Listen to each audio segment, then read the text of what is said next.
রংপুরের গঙ্গাচড়া উপজেলার পূর্ব নবনীদাস সরকারি প্রাথমিক বিদ্যালয়ের পঞ্চম শ্রেণীর ছাত্রী অনুশ্রী রায়। খুদে এই শিক্ষার্থী মাননীয় প্রধানমন্ত্রী তারেক রহমানের সাথে সৌজন্য সাক্ষাৎকালে তিনি তাকে পুরস্কার প্রদান করেন একটি হারমোনিয়াম। গঙ্গাচড়া উপজেলায় একটি স্কুল পূর্ব নবনীদাস সরকারি প্রাথমিক বিদ্যালয়, সেখানে ক্লাস 5-এর একটি ছাত্রী। এই বছর প্রাথমিক শিক্ষা পদক 2026-এ আমি সেখানে স্কুল পর্যায়ে, ইউনিয়ন, তারপর উপজেলা, জেলা, বিভাগ এবং জাতীয় পর্যায়ে এসে আমি প্রথম স্থান অধিকার করেছি দেশাত্মবোধক গানে এবং নজরুল সঙ্গীতের তৃতীয় স্থান অধিকার করেছি। আমি চিমচি সম্মেলনে গিয়েছিলাম, সেখানে আমাদেরকে আবার আনুষ্ঠানিকভাবে মেডেল এবং পদক দেওয়ার জন্য।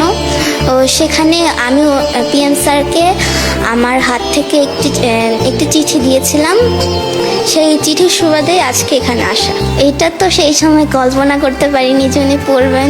ভেবেছিলাম হয়তো উনি যেহেতু ওনার পকেটে রেখেছিল, তাই ভেবেছিলাম হয়তো ওনার পকেটেই রয়ে যাবে এই চিঠিটা, আর ওনার কাছে, পিএম স্যারের কাছে অবধি যাবে না, এটা ভেবেছিলাম প্রথমে। কিন্তু যখন উনি নিজেই পড়েছেন, সেটা শুনে চিমচি সম্মেলনে মাননীয় প্রধানমন্ত্রী তারেক রহমান স্যার আমাদেরকে পুরস্কার দিয়েছিল। সেই সময় আমি তাকে একটি চিঠি দিয়েছিলাম, তার হাতে দিতে পারিনি, তবে তার সচিবকে দিয়েছিলাম, পার্সোনাল সচিবকে দিয়েছিলাম।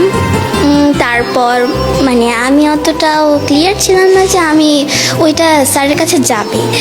ভেবেছিলাম দিয়েছি, যেতেও পারে, নাও যেতে পারে, কিন্তু আমার একটা বিশ্বাস ছিল যে যাবেই, হয়তো বা যাবেই। তো যখন কিছুদিন আগেই, গত সপ্তাহে, যেবার ওনার পার্সোনাল সচিব যখন আমার বাবাকে কল দিলেন, তখন খুব খুশি হলাম, যে ভাবলাম যে হ্যাঁ, আমার চিঠিটা কি এখন তারেক রহমান স্যার দেখেছেন, এটাতেই আমার অনেক খুশি। আমি কি পাই আর না পাই। তো তারপর যখন এখানে আসলাম, এখানের অনুভূতিটা তো আরও অনেক বেশি ভালো লেগেছে আজকে এসে। ওনাকে তো ওখানে সরাসরি কোনো ধরনের কথা বলতে পারিনি, শুধু ওনার সঙ্গে ফটো সেশনে ছিলাম আর ওনার হাত থেকে শুধু পুরস্কারটা নিয়েছিলাম, এইটুকুই। আজকে ওনার সঙ্গে যে কথা বলতে পেরেছি, ওনার যে কথা শুনতে পেরেছি, এটাই আমার কাছে অনেক বড়। তো সবাই আমার জন্য দোয়া করবেন। আমার ভবিষ্যৎ প্ল্যান হলো আমি বড় হয়ে সঙ্গীত নিয়ে উচ্চশিক্ষা লাভ করব এবং এই দেশে এবং বিদেশে সব জায়গায় আমি একজন বিখ্যাত শিল্পী হতে চাই। আর ওনার সঙ্গে যে কথোপকথনটা, সেটা অনেক একটা ইন্টারেস্টিং ছিল।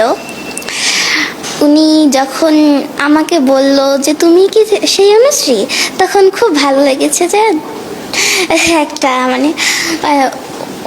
ওনার সামনে যাওয়ার পর আমার মুখ থেকে মনে হয় কথা বেরোচ্ছে না, ওরকম অবস্থা, আর গলা শুধু কেঁপে যাচ্ছিল আমার।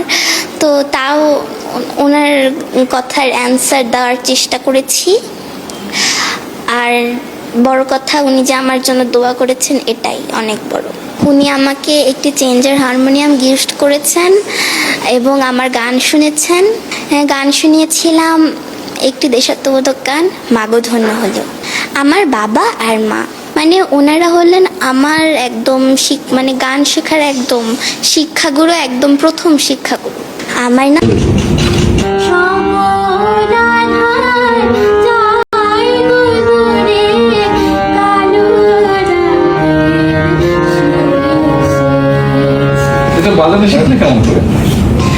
আমি অনেক জায়গায় এটা বাজিয়েছি। তাই? কিন্তু কেমন করে শিখলে? আচ্ছা, ভেরি গুড, ভেরি গুড। চিঠিটা কে লিখেছিল আমার কাছে? তুমি নিজে? তোমার কেন মনে হলো আমাকে চিঠি লেখার জন্য? কারণ আমার যেসব ফ্রেন্ডরা ছিল, তাদের কাছে চেঞ্জের হারমোনিয়াম ছিল, কিন্তু আমার কাছে ছিল না।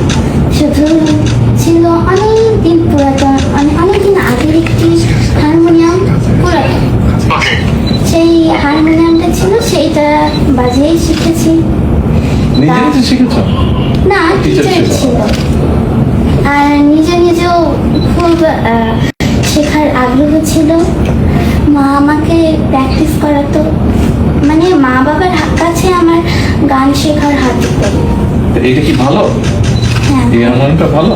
হ্যাঁ। আচ্ছা, আমার তো ধারণা নেই হারমোনিয়াম সম্পর্কে, আমি তো বাজাতে পারি না।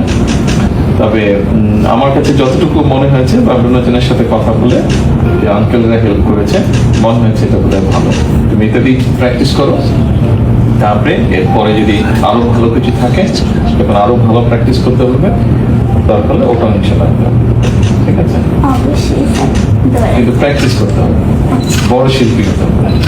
ঠিক আছে, দোয়া করবেন যাতে আমি এই দেশের একজন ভালো শিল্পী হতে পারি অবশ্যই ইনশাল্লাহ। এবং বাইরেও যেন আমার এই বাংলাদেশকে, মানে আমি যেন এই বাংলাদেশের মুখ উজ্জ্বল করতে পারি, যেন আমি এই পুরো আন্তর্জাতিক পর্যায়েও বাংলাদেশকে নিয়ে যেতে পারি। ইনশাল্লাহ। এর জন্য সবাই আমার জন্য দোয়া করবেন।